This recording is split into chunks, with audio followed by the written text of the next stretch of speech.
Canada's airports are changing fast.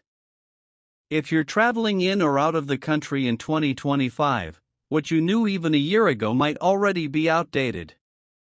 We're talking about new security procedures, digital identity trials, plastic bans, and quiet but serious shifts in how you're tracked, charged, and even treated inside Canada's busiest terminals. In today's video, we're breaking down 15 real, confirmed changes happening across Canadian airports in 2025, what's already in place, what's being tested, and how these developments could affect your next trip. Some are about sustainability. Some are about safety. But others? They raise serious questions about freedom, fairness, and privacy. Let's dive in. 1. Cash payments are being phased out. Several major Canadian airports, including Toronto Pearson and Montreal-Trudeau, are moving toward cashless transactions in food courts and retail outlets. While not universally banned, more vendors are going card-only or using tap-to-pay systems. The official reason? Efficiency and hygiene. But critics say this could exclude vulnerable travelers, including seniors, low-income passengers, and people without banking access, from basic services like food and drink. And when a payment system crashes, as we've seen before, cash becomes critical. Removing it entirely could leave people stranded with no way to make a purchase. 2. Plastic bans are expanding. Canada's national single-use plastic ban is already in effect, and now airports are following suit. Vancouver International and Toronto Pearson are leading the way by pushing food vendors to eliminate plastic cutlery, straws, and even water bottles.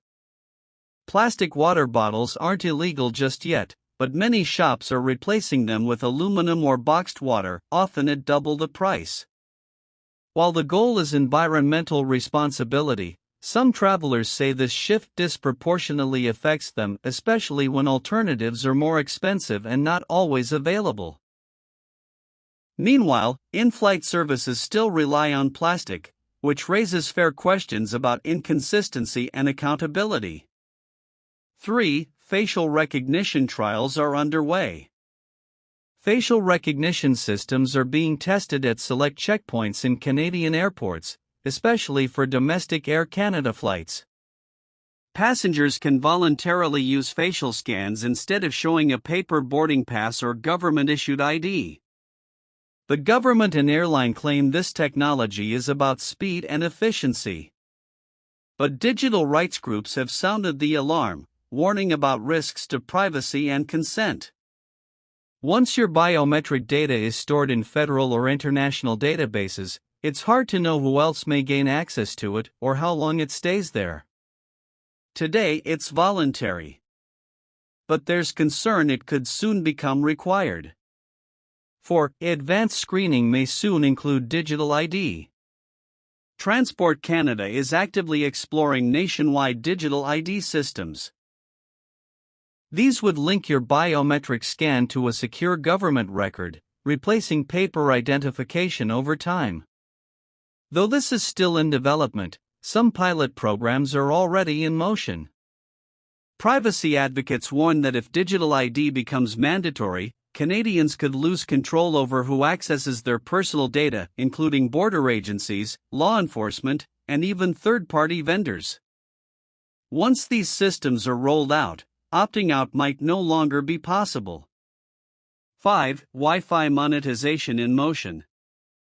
Free Wi-Fi has long been considered a basic airport service, but that's starting to change. Several Canadian airports have begun testing premium access plans. While basic browsing remains free in most terminals, high-speed or uninterrupted connections now come at a price, often $10 to $15 per hour. Supporters say this helps maintain quality during peak times.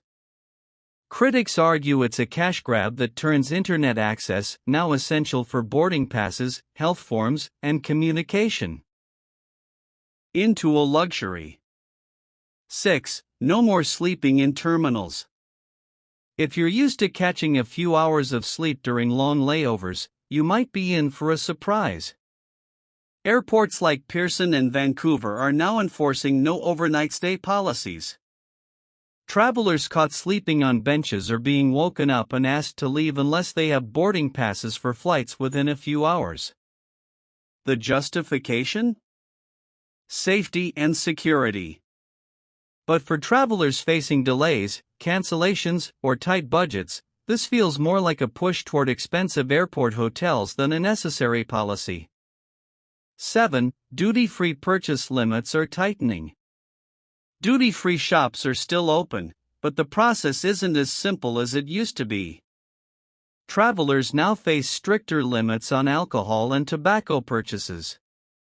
You'll need to show proof of international travel and may have to submit a digital form before pickup. These measures are designed to combat smuggling and cross-border abuse.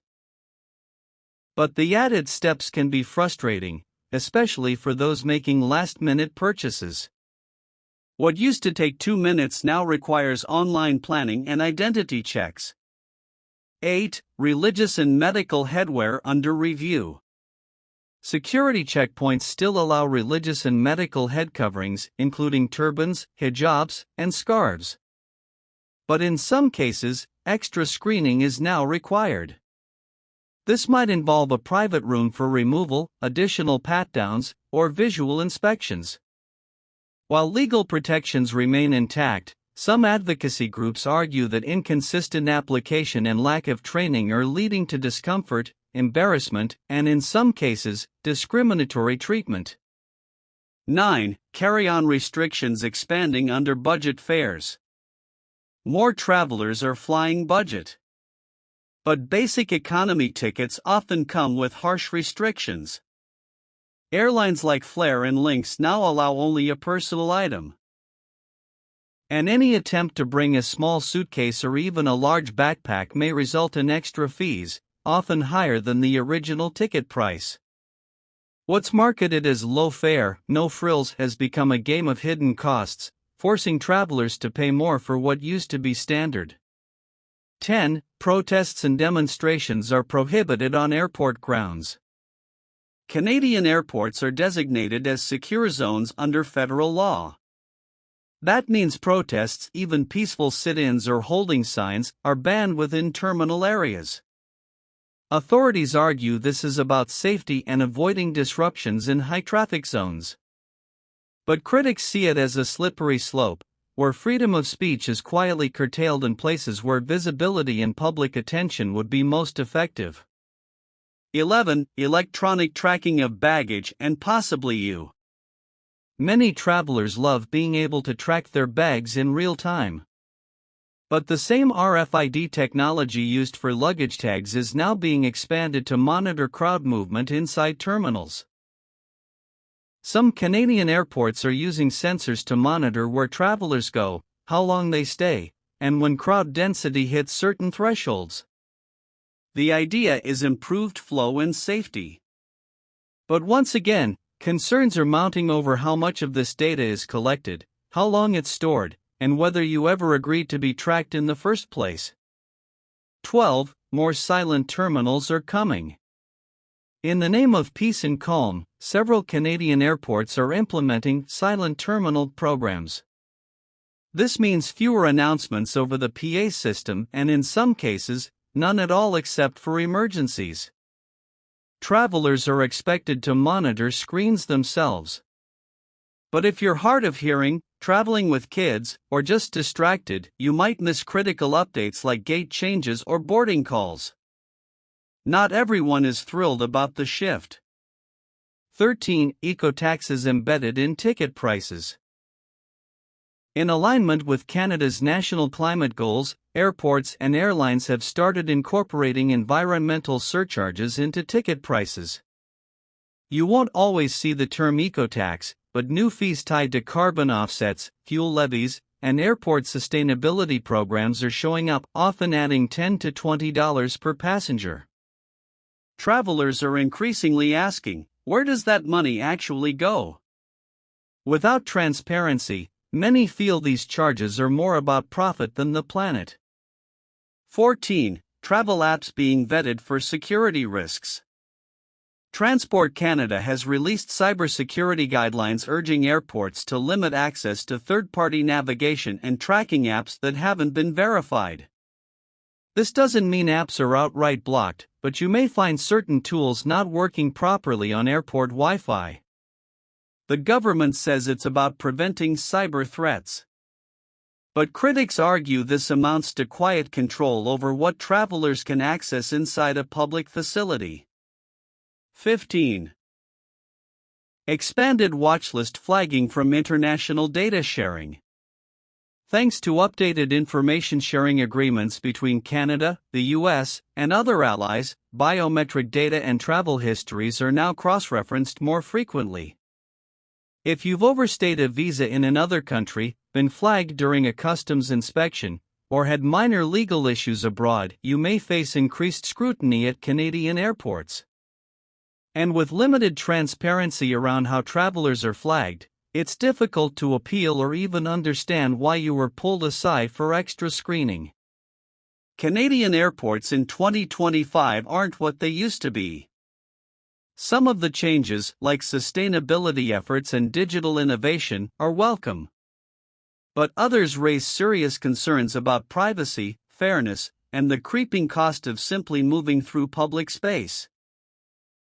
As travelers, we have a right to know what's happening, to question how our data is used, and to demand better transparency from both the government and private corporations.